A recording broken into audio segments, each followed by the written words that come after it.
네, 오늘 함께 은혜 받으실 하나님의 말씀은 학개 2장 1절로 23절까지의 말씀입니다. 구약 1311쪽에 있는 학개 2장 1절로 23절까지의 말씀입니다. 지금 이 시간에는 9절 말씀, 한 절 말씀만 봉독해 올려드리겠습니다. 이 성전의 나중 영광이 이전 영광보다 크리라. 만군의 여호와의 말이니라. 내가 이곳에 평강을 주리라. 만군의 여호와의 말이니라. 아멘. 하나님 아버지 감사드립니다. 오늘도 귀한 주일로 교회로 예배로 인도하여 주시는 은혜를 진정으로 감사드립니다. 지금 이 시간 저희들이 지난 한 주일간 지었던 모든 죄악들 예수 그리스도의 십자가 아래 다 내려놓고 오직 저희들의 온영과 진리를 다하여 하나님께만 드려지는 예배를 통하여 하나님께서만 영광 받으시는 귀한 은혜의 시간으로 이 시간을 인도하여 주시옵소서. 모든 것을 감사드리오며 예수 그리스도의 이름으로 기도드리옵나이다. 아멘. 네, 오늘은 날마다 축제의 삶을 즐기라 학개의 그 두 번째 시간이자 학개의 마지막 시간으로 오늘 본문 말씀을 중심으로 하나님의 말씀을 증거하겠습니다. 학개서의 핵심 메시지는 크게 두 가지로 볼 수 있는데요. 첫 번째는 살펴보라는 것입니다. 1장 7절 말씀에 나와 있는데 만군의 여호와가 말하노니 너희는 자기의 행위를 살필지니라 이렇게 말씀하고 계십니다. 바벨론 포로에서 귀환한 1차로 귀환한 그 백성들이 가장 먼저 하고자 했던 일은 하나님의 성전을 짓고자 하는 것이었습니다. 그런데 그들은 지난 시간에 우리가 살펴본 내용과 같이 이러저러한 핑계들로 인해서 그것을 차일피일 미루다가 공사가 시작되고 얼마 지나지 않아 15년 동안이나 공사가 중단되어져 있는 상태였습니다. 그들은 그 시기 동안에 자신들의 집은 고급 목재를 사용해서 잘 지어놓고 살고 있었던 것입니다. 하나님께서는 그것을 보시고 그들에게 너희의 행위를 살펴보라고 말씀하고 계신 것입니다. 어떤 성도님들이 간혹 그런 경우가 있으시던데요. 담임 목사님이나 주위 분들에게 자신의 신앙의 발전이 더딘 이유에 대해서 상담하고 하시는 그런 모습들을 볼 수가 있었는데요. 그 본인의 느낌뿐만 아니라 실제로 신앙의 발전이 느릴 수가 있는 것은 우리들은 오늘날에도 마찬가지입니다. 이러저러한 핑계들로 인해서 바쁘다든지 하는 등등의 핑계들을 통해서 자기의 신앙의 행위, 믿음의 행위, 자신이 하고 있는 행위에 대해서 살펴보지를 않기 때문에 그렇다라는 것을 우리가 알 수 있습니다. 그래서 하나님께서는 이렇게 말씀하여 주신 것이고요. 두 번째는 핵심 메시지 그 두 번째는 기억하라라고 하는 것인데요. 2장 15절 말씀을 한번 보겠습니다. 이제 원하건대 너희는 오늘부터 이전 곧 여호와의 전에 돌이 돌 위에 놓이지 아니하였던 때를 기억하라. 인류의 역사가 생겨난 이래로 하나님께서는 그 인류의 역사를 쭉 주관하여 주셨습니다. 그리고 그들을 인도하여 주셨습니다. 그래서 여기 하나님의 성전이 돌 위에 돌 하나도 남지 않았던 때를 기억하라고 하는 것은 최근의 일이긴 하지만 그 훨씬 이전부터 그들이 이제 18절 같은 말씀을 보면 그렇게 나오는데요. 그 이전 그들이 출애굽을 애굽의 노예 생활을 하던 데에서 하나님께서 출애굽을 시켜주셨고요.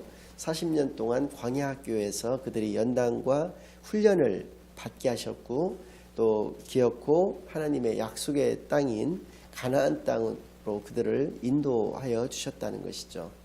그런데 그들은 자기의 각자의 어떤 소견이 좋은 대로 행하게 되었다는 것입니다. 그러니까 자신들의 뜻에 합당한 삶을 살아갔다는 것이죠. 하나님의 뜻에 합당한 삶을 살아가는 하나님의 자녀들이 아니라 자신들의 뜻에 맞는 것에 맞춰서 그렇게 살아갔던 것을 우리가 기억하는데요. 그래서입니다. 그들은 결국은 북이스라엘은 조금 더 일찍 그리고 남유다는 바벨론에 의해서 멸망까지 되었고 그로 말미암아서 솔로몬의 성전, 그들이 이스라엘의 제1성전이라고 일컫는 솔로몬 성전이 완전히 회파되어 버리는 것을 그들이 기억을 해야 된다라고 하는 것입니다. 그러니까 크게는 두 가지가 있는 것이죠. 하나님의 역사와 그 인도하심을 기억을 해야 되는 것이고요. 그들이 바벨론에서부터 또 구원을 받았던 것, 또 애굽의 노예 생활로부터도 구원을 받았던 것, 이러한 것들이 무엇 때문에 구원을 받게 되었느냐라고 하는 것입니다.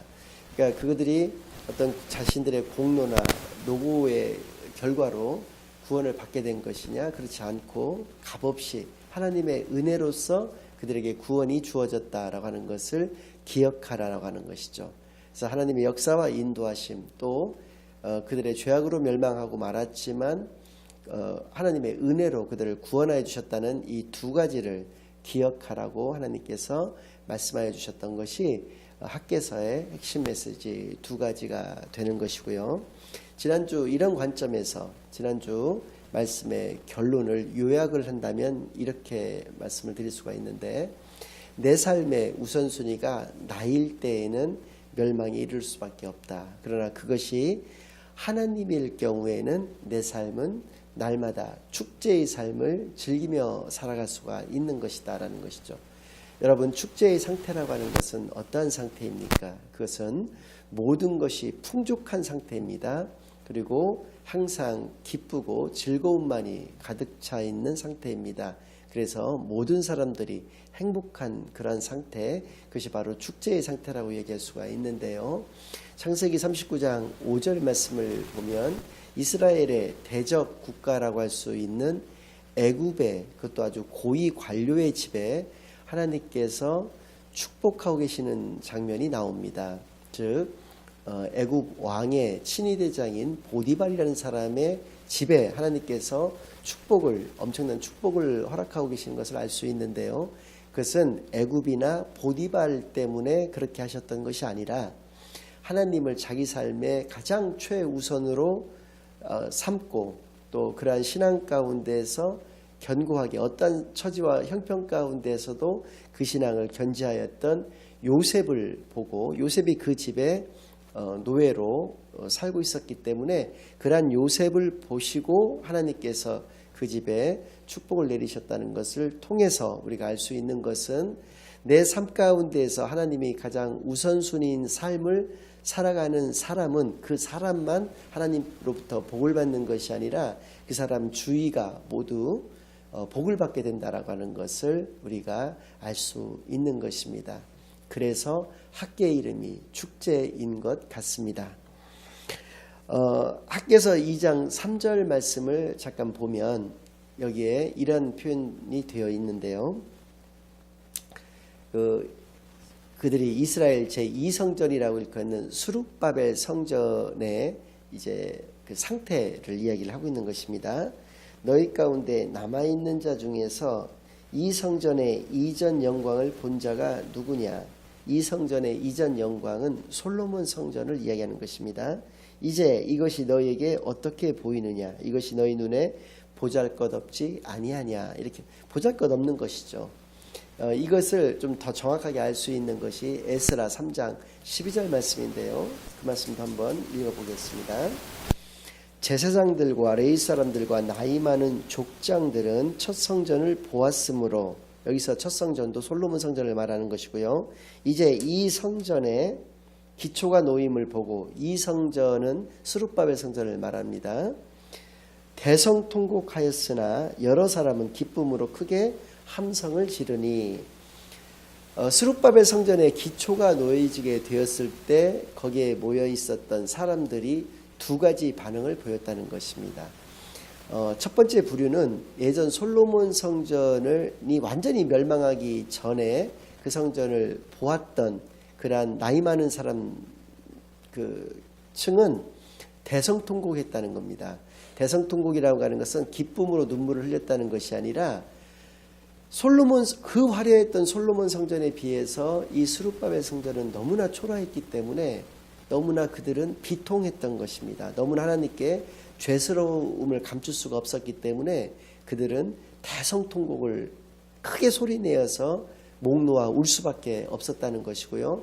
그 예전 솔로몬 성전의 그 화려했던 모습을 보지 못했던 젊은 사람들을, 젊은 계층들은 그 어찌됐든지 간에 하나님의 성전을 짓기 시작했던 그 모습에 감격해서 그 기쁨으로 크게 함성을 지르게 되었다라고 하는 이 두 가지 모습이 있는 것입니다.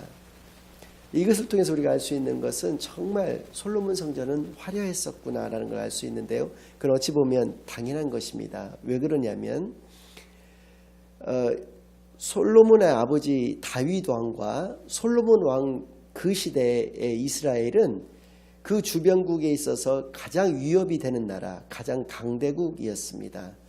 그러한 부자 왕이었던 다윗이 일생의 수건 사업이 하나님의 성전을 지어서 하나님께 영광 올려드리는 것이 그의 일생의 수건 사업이었는데 하나님이 허락하지 않으셨던 관계로 그는 지체를 못하게 되었습니다마는 그가 가지고 있는 모든 재산들을 통해서 값비싼 재료들을 그리고 값비싼 그 금은 보화들을 또 백향목과 같은 고급 재료들을 그 솔로몬 왕에게 넘겨주고 그가 죽었다는 것입니다.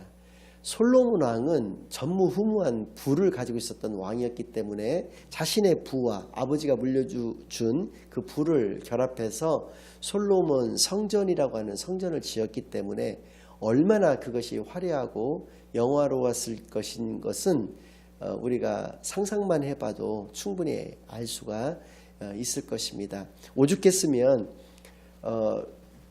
그 남유다를 멸망시켰던 바벨론의 벨사살 왕이라는 왕은 자기 신하들을 모아놓고 잔치를 배설하는 그러한 자리에서 자신들의 잔도 얼마나 고급 재료였겠습니까? 그런데 그 솔로몬 성전에서 탈취해 갖고 온 그 금으로 만든 잔을 가지고 와서 영을 돋구기 위해서 그 잔으로 술을 따라 마시자고 이야기해서 그렇게 마셨던 것처럼 그렇게 고급 재료였다라고 하는 것입니다. 반면에 스룹바벨 성전은 하나님께서 어떻게 지으라고 하셨느냐면 너희들이 살고 있는 곳에 가까운 산에 있는 아무나무나 가져다가 너희들이 집처럼 백향목 고급 원목으로 이렇게 나무를 짓는 것이 아니라 그냥 잡목 가져다가 얼기설기 그냥 아무렇게나 대충 하나님의 성전을 지으라고 하신 것이기 때문에 뭐 말할 수 없이 초라하고 보잘것없었던 것은 뭐 당연한 것이라고 이야기할 수가 있는데요. 아무튼 이러한 것을 통해서 우리가 알 수 있는 건 뭐냐면 오늘날에도 그런 모습들이 많습니다. 뭐 한 4천억 정도를 들여서 가장 우리나라에서 비싼 땅 위에다가 하나님의 교회를 짓고 하는 경우가 있는데요. 하나님께서는 그렇게 규모라든지 사용되어진 재료라든지 어떠한 디자인과 어떠한 최신식의 기능을 그 교회가 가지고 있느냐라고 하는 형식을 보시는 하나님이 아니시라는 것이죠. 하나님이 보시는 것은 성전은 어떤 곳입니까? 성전은 하나님께 예배 드리는 곳입니다. 따라서 하나님께서는 진정으로 온전한 마음을 가지고 온전한 그 신앙 가운데서 하나님께 온전한 예배를 올려드리는 사람들이 모이는 장소로서의 성전을 원하시는 것이다. 그 내용을 하나님께서 보시는 것이다. 그래서 하나님은 분명히 외모를 취하지 아니하시고 우리의 중심을 보신다라고 분명히 말씀하여 주신 것입니다.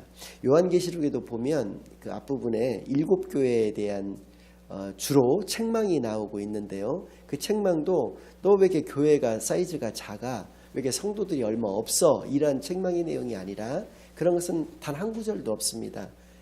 대부분의 책망의 내용들은 그들의 마음, 그들의 신앙, 그들의 믿음을 하나님께서 책망하고 계시는 것을 우리가 볼 수가 있는데요. 여기서도 우리가 알 수 있는 것은 하나님께서는 우리의 신앙만을 오로지 보시는 하나님이신 것을 알 수 있는 것입니다.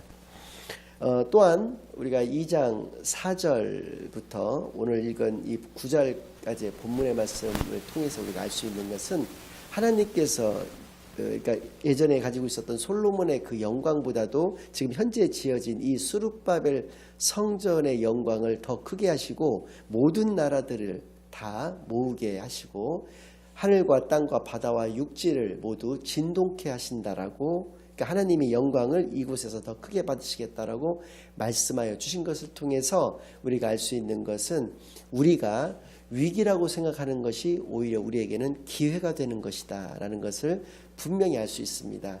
우리가 어떠한 환경과 처지 가운데서도 우리의 믿음을, 온전한 믿음을 가졌을 때 거기에는 하나님의 영광이 나타나게 되어 있는 것이고, 우리가 그것을 분명히 볼 수 있게 된다라고 하는 것을 알 수 있게 하신다는 것입니다.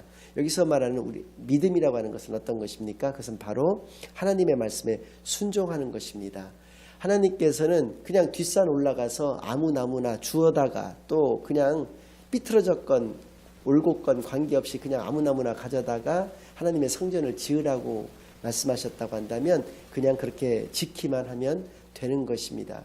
하나님, 아직은 때가 아닌 것 같아요. 하나님, 아직은 이렇게 재료가 너무 부족한데 어떻게 하나님의 성전을 이러한 잡목 같은 걸로, 하찮은 것으로 하나님의 성전을 지을 수 있어요? 이렇게 말하는 것이 믿음이 아니라, 하나님 알겠습니다, 하나님께서 말씀하시는 대로 행하겠다라고 하면서 말씀 듣고 즉시로 행하는 그런 믿음, 그것이 진짜 믿음이다라고 하는 것을 우리가 분명히 알 수 있는 것이죠.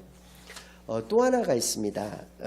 이제 제사장들에게 하신 말씀인데요, 이것은 성경을 좀 읽겠습니다. 2장 12절 13절 말씀인데요, 사람이 옷자락에 거룩한 고기를 쌓는데 그 옷자락이 만일 떡에나 국에나 포도주에나 기름에나 다른 음식물에 닿았으면 그것이 성물이 되겠느냐 하라. 학개가 물음에 제사장들이 대답하여 이르되 아니니라 하는지라. 학개가 이르되 시체를 만져서 부정하여진 자가 만일 그것들 가운데 하나를 만지면 그것이 부정하겠느냐 하니 제사장들이 대답하여 이르되 부정하리라 하니라. 이렇게 답변을 한 것입니다. 두 가지 비유를 좀 들고 계시는데, 여기서 거룩한 고기를 이렇게 옷에다 쌌다라고 할 때 그 거룩한 고기는 또 뒤에 보면 성물이라고 말씀이 되어져 있지 않습니까? 그래서 그 거룩한 고기는 하나님께 제사 드릴 때 올려드리는 제물을 의미하는 것이죠. 그 제물을 이렇게 옷자락에 쌌는데 이 옷자락이 만일 다른 어떤 음식물들에 닿게 되면 이 거룩한 그 고기가 더 이상의 거룩한 고기로서의 존재 가치가 있느냐, 이렇게 물어보신다는 거죠. 그러니까 제사장들이 아니다 이렇게 답변을 했다는 겁니다. 그러니까 구약 시대 그 백성들에게는 정결한 음식이라는 것이 있고 또 부정한 음식이라고 하는 것이 있는데요. 뭐 당연히 제사에 쓸 그 제물은 당연히 정결한 것이죠. 그것이 그냥 우리들이 일반적으로 먹는 그런 음식물, 뭐 꼭 부정하다고 볼 수는 없지만 그 제사 드리는 제물이기 때문에 부정한 것이죠. 상대적으로 그런 것이 닿았다라고 한다면 이게 부정하여지느냐? 부정해진다는 것입니다.